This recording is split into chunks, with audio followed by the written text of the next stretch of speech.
Heffley. Hi, I'm Isabel. Hello, I am Chris Anderson. Hi, I'm Jill Cruz. And I'm Joshua Heffley. The year was 1884, in a rural area outside of Switzerland County, Indiana. A man by the name of Freeman Clark lay sick in his deathbed. He pleaded with his sons to take him into town so he could vote for a man named David Kelso for state senate.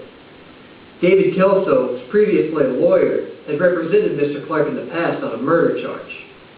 What's little known is that Mr. Clark died on his way back from town voting for David Kelso. David Kelso won the Senate seat by 1 vote. And I bet you thought that 1 vote never made a difference. As an American citizen, I have had the opportunity and the privilege of voting on several occasions. I've never voted for anything that has ever passed by 1 vote, or I've never voted for anybody who's ever won by 1 vote. But I know the importance of making my voice heard. Voting is the most important way to do this, and it is because of voting that we enjoy many of the freedoms we take advantage of as Americans today. Over the next few minutes, I would like to discuss the history of democracy, its applications in today's society, and how 1 vote can make the difference. Before we move on to that, though, we'll look at the history of democracy and how it has been applied over the past 2,000 years. First, we'll start off by seeing what democracy is. According to Webster's dictionary, a democracy is a government in which the supreme power is vested in the people and exercised by them directly or indirectly through a system of representation, usually involving periodically held free elections. This broken down, it means people vote for 1 person that they choose to be their leader. And that's how it works in democratic nations throughout the world. Democracy had its beginnings in Greece 2,500 years ago, in roughly the 5th century BC. Though it only lasted about 200 years, the democracy in Greece helped set the foundations for later nations down the road, such as Rome and even the USA.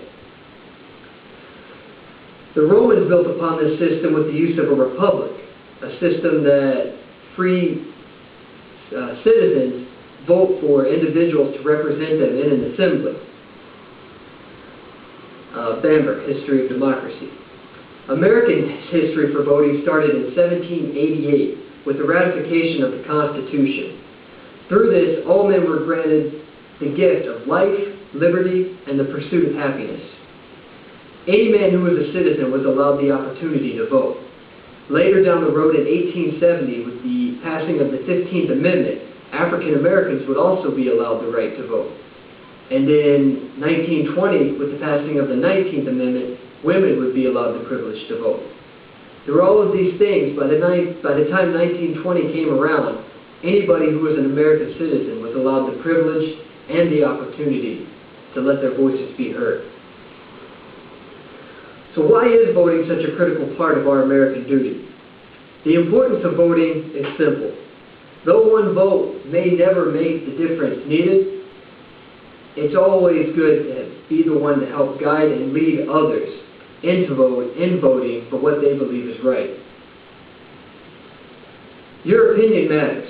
You're not the only one who may believe that the government spending is totally wrong or it's good for us, or that abortion is wrong or it's right. If you're not going to vote, don't complain. Be part of the solution and not the problem. Countless men and women have died for your right and your freedoms to vote. Many voting parties are in the American political system. The 2 main ones that I'm going to discuss today are the Republicans and the Democrats. Republicans usually hold a more conservative view towards interpreting the Constitution. Normally, they believe in things such as lower taxes and less government involvement in people's lives. On the other hand, Democrats take the opposite view. They're a little bit more liberal in their thinking.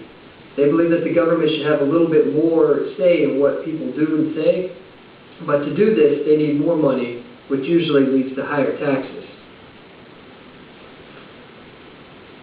In 2008, the U.S. Census Bureau released its statistics for the presidential election. As represented by this chart, over 206 million people are eligible citizens and are eligible to vote. According to this chart, according to the U.S. Census Bureau, 71% of registered voters, roughly 146 million people.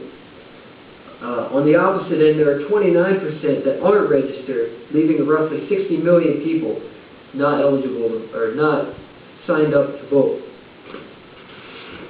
Also, according to the U.S. Census Bureau, the percentage of active voters in the past 2008 presidential elections was 63%, only 131 million people, as opposed to 37% who are registered voters that did not let their voices be heard in this race. The 37% represents 15 million people. After looking at some of the statistics for voting, it would be interesting to note some cases that have been won by just a margin of one vote. It is amazing to see how many people don't see how important their vote is. So when has one vote ever made the difference? For starters, according to urban legend, in 1776, English was established as the main language all of our documents would be written in over German. I don't know about you, but I know for me it would be a little bit weird if I was speaking German right now.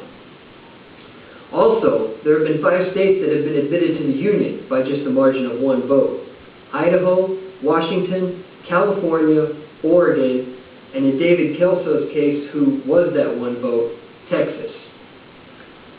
And one final example, in 1923, the newly formed Nazi Party in Germany met to elect who they would choose to be their next leader. By a margin of one vote, a young man by the name of Adolf Hitler was elected. As you can see, it only takes one vote to change the world. Will you be that vote?